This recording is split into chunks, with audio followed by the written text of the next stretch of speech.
Welcome to the Painter Files, Painter's Breakfast. I'm your host, Josh Blake. As you well know, uh, yeah, things are good. So, for my birthday, I was given a tea set, a very nice tea set. So, traditionally, you pour the first little bit onto our cat, and then I pour the rest into the non-teacup that did not come with it. And we get her going.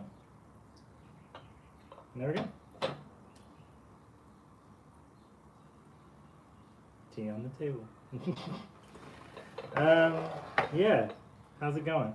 So, I have a breakfast today. I have waffles, and I also have my my non-chicken chicken wings that I like to eat. So, yeah, hey, how's it going?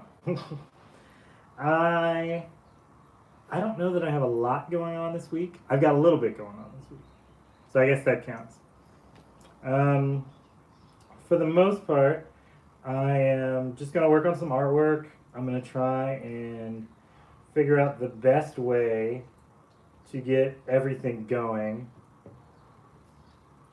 and that's my big plan. Honestly, I got finished the podcast this week, and so that's coming out sometime this week. I've got to figure out how I'm going to.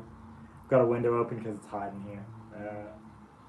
Spring is active, so yeah. Hello. There's construction outside. It's not gunshots anyway.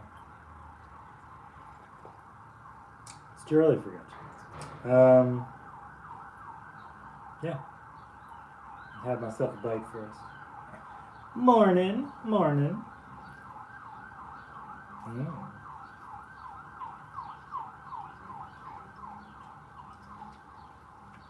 You have to see my little tea set.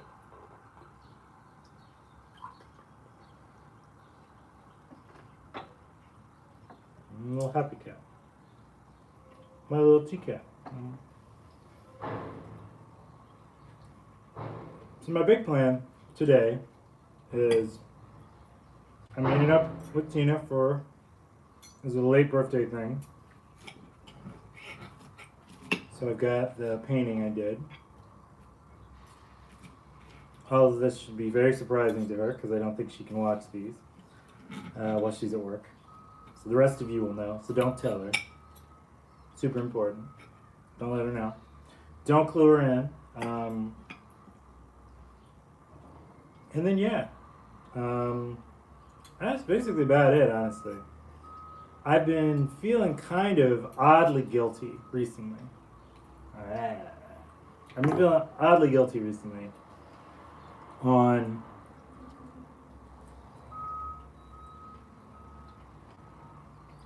not painting more. I like it too. I think it's very cute. So I've been struggling with that a little bit mentally. I guess is kind of the best way to put it. But then I ran across this book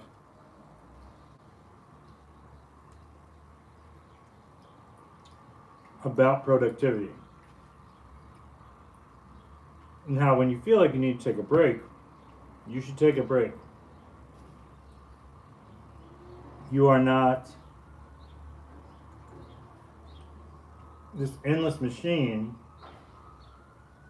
that can just continuously go on forever. Plus, you take breaks because you know you need to take a break. And then you feel guilty that you took a break, even though you know you needed to. It's very strange.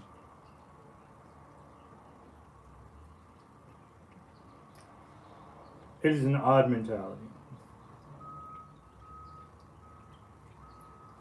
You may have noticed there's a giant bookshelf beside me now.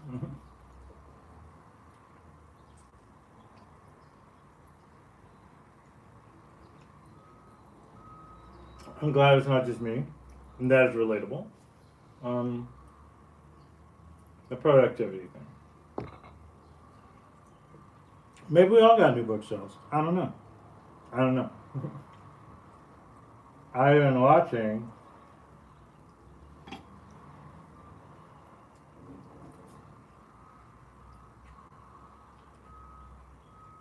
I've been rewatching a lot of old episodes of like Adventure Time and Over the Garden Wall. And kind of just listening to old music and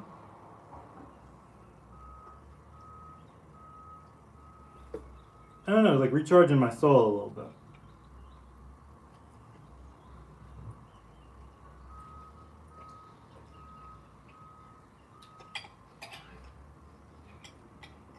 I have a pep talk. I have like a what's it called? A pep talk song that I listen to before I do every show. Watched Adventure Time for the first time earlier this year. Loved it. Beautiful. It's silly, but it's got like really oddly like adult concepts to it. Before anybody asks, no, I didn't cut my hair. Some ponytail. That's the most common question I get. They're like, "Oh, you cut your hair? You shaved your hair?" And I'm like, "No, it's just pulled back. Not that." I'm like in every shot. I'm like, "Do I gotta like side pony this thing so you know that I'm still here?" I've always liked it though. I thought Adventure Time was really interesting because, like I said, it had a lot of kind of adult themes, a lot of like concepts that are addressed but not like hard addressed. So it's kind of interesting. It's definitely written by somebody who's like my age, trying to come off relatable at first, and then he just goes the hell with that and just does whatever he wants, which I kind of prefer.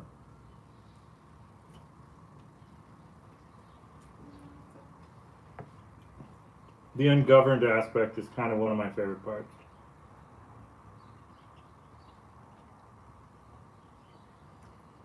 Some of them are just wild episodes. Remember, he like loses his arm, and he just deals. The weirder it gets, the better it gets. Exactly.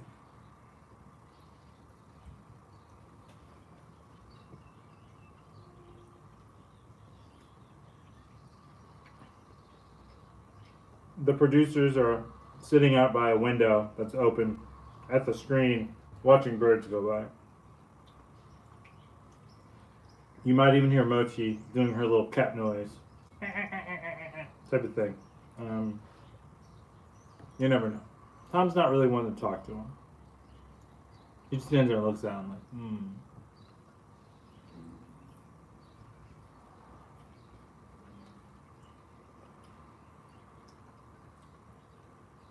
I think my mother-in-law refers to it as like kitty TV, or maybe it was Sean. Might have been Sean. But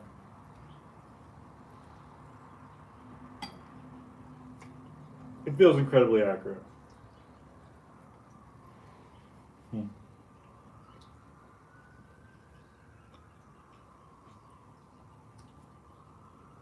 So I did yoga this morning. Obviously made tea. Uh, Listened to music. Got in the right mindset. Because I really liked last episode. Last episode last week was really fun. A lot of good energies, you know. Wonderful responses. Thank you all very much. I just feel good, you know. Burn a little incense. It's a good way to be. It's a good way to be. I remember back in the apartment days,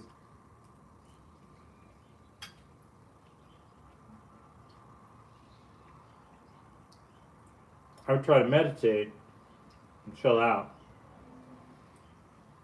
and be real quiet, have music going, some incense going, and then inevitably I get a knock at the door. It would be like one of my neighbors would be like, "Oh hey, I smelled your incense, so I guess you were here." Like, what do you want, man? I'm like trying to like center myself. Go away. It's good to set your own mood at the start of any day. Good for you. Thank you. I feel like it was. I like read all these things a couple years ago, and I was just like, I'm trying to figure out a new way of being, a new. I keep saying like my 40s. I want my 40s to feel different than my 30s. My 30s were beautiful, and a lot of great things happened, but like they were hard too.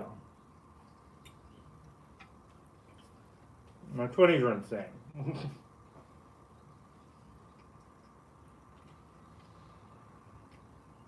I was so focused on like opening my mind and letting myself be able to do anything artistically that like I left the door open a little too wide, so to speak, and just everything came in. And that was too much. You need a little bit. Moderation can be good when you need it.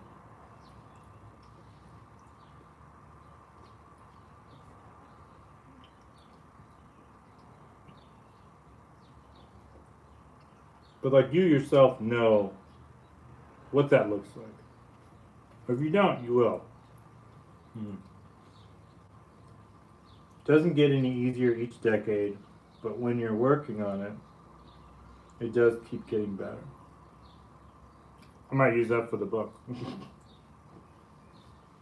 I might go in the Crow book. Public domain. No, no. If you don't mind.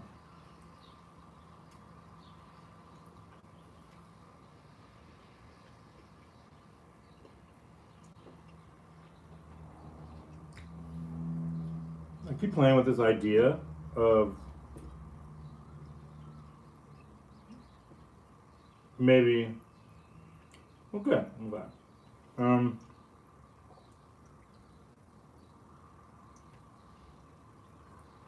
Playing with breaking out my oil paints and playing with those for a little bit.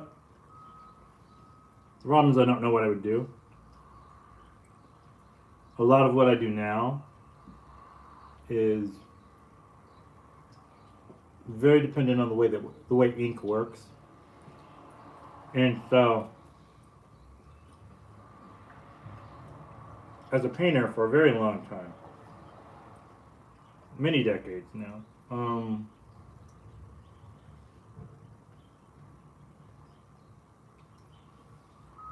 they just work differently.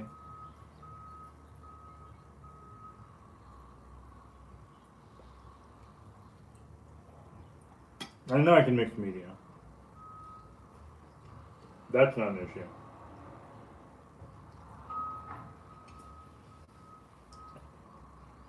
It just makes me think of other artists I know who use like grease pencils and stuff like that, or oil crayons to make lines. And they have all this wild color that goes on with them.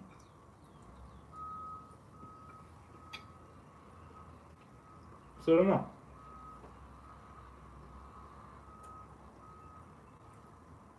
In my heart of hearts, I really just kind of want to just make and not think about it whatsoever. So maybe that's what I'll do. Shut it all down. Look through the darkness, out of the tunnel, and there's nothing else but just where it is. The canvas, the hand, the colors. And just go and paint. Do a bunch of abstract stuff at first.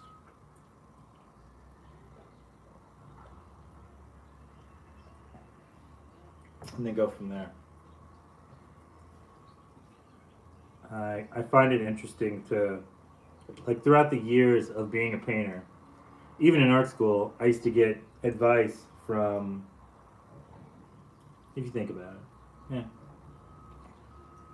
I used to get advice from non-artists when I was in community college that there were ways to do certain things, techniques in which to paint stuff.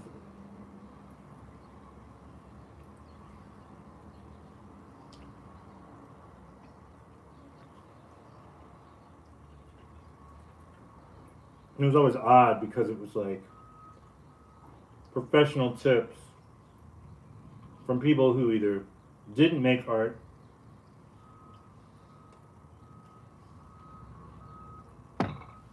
or knew someone who had painted at some point in time, and then that was their perspective on it.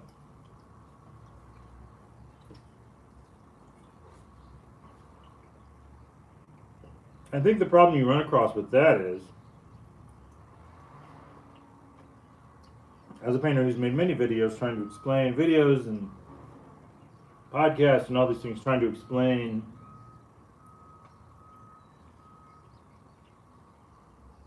the techniques and the thought process and all these things. There's a lot of unseen, unknown stuff. It just goes on up here and in here. That just isn't verbalized. It can't be. It doesn't work that way.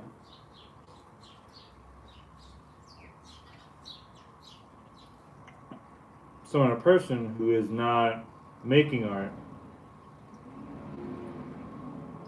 tells you how to make work, there's a question of, are they repeating something someone has told them? Do they have like a theory about it?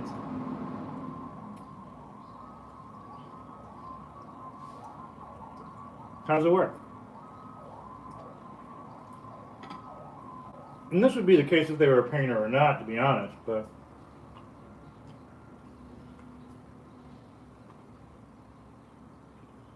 my techniques might not work for you. It's really strongly dependent on what you find the most important. When I start a face, I start with the eyes because I think the eyes are the most important part. I don't do the face shape, I don't do the skull shape. I don't do the lines where you do the eyes, the nose, the mouth, the chin, the forehead, the top of the head, the crown. I'm doing that stuff. It is no longer important to me. I know a lot of people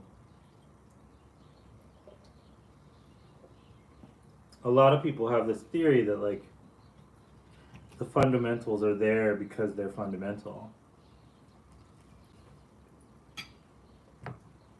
and should always be followed. I'm more along the belief system of learn the fundamentals because you should learn them, because then all the other things that people do will make sense to you.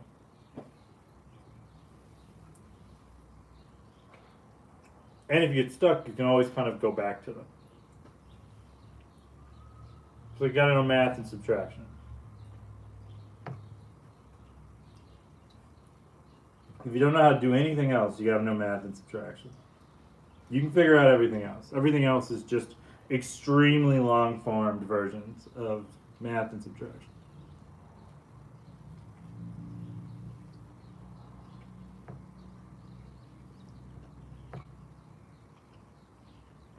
That's how I feel with like the fundamentals and stuff like that. Like they're great, but I don't find them necessary anymore.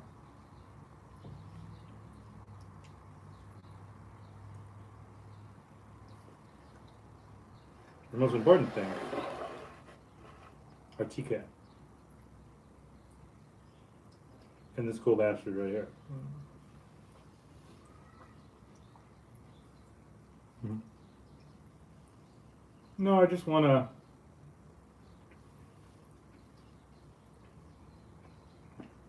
I've been doing this thing in a lot of my blogs recently where I do like painter tips on my Patreon. You should go check it out. But I think with those I'm trying to give people like head starts. I still think you gotta start from zero. That's just how it works.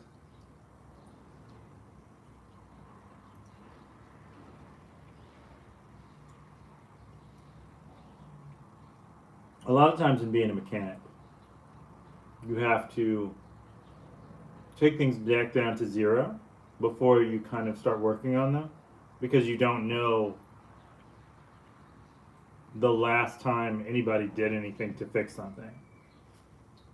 So you could be trying to fix something for a while, it not work, and be because a bolt's loose that shouldn't be loose.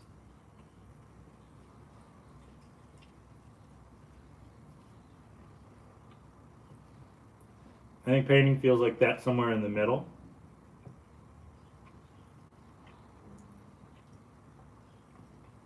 Where you realize like this part needs to be here. And then you can kind of plan accordingly. Or you can accept it and move on and consider it part of your style. To be a messy monster like myself.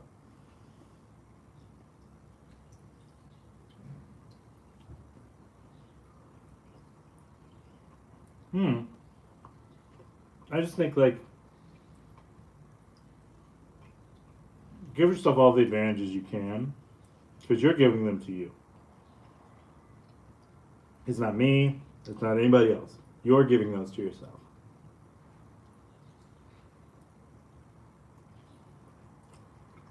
I know everybody loves Dark Souls and you love to fail and be miserable. That's not me. I don't prefer that. I prefer my Spider-Man game. I haven't seen Bodega Cat, Spider-Man since I saved him.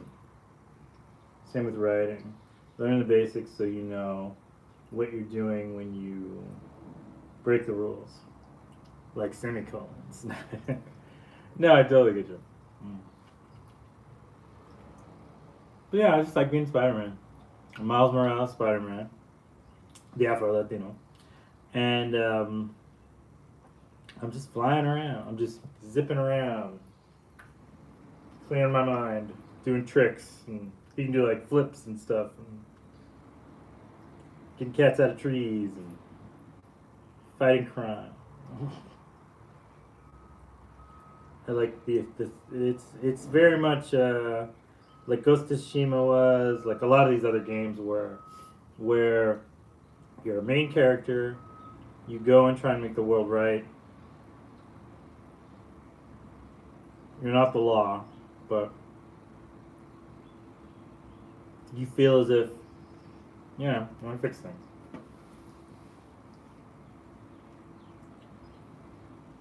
I'm mostly just trying right now to just fill up the rest of the sketchbook I've got. I've got these markers and crayons, pens, and ink. Check out my second ink pen. I've got all my brushes. It's beautiful. And so, I think it's what I'm going to work on. So, as you see, I finished my tea, I finished my breakfast. Everything is well. I hope you had a wonderful day. I hope you have a wonderful day in addition to that. For those who want to see, got a new buddy in the mix.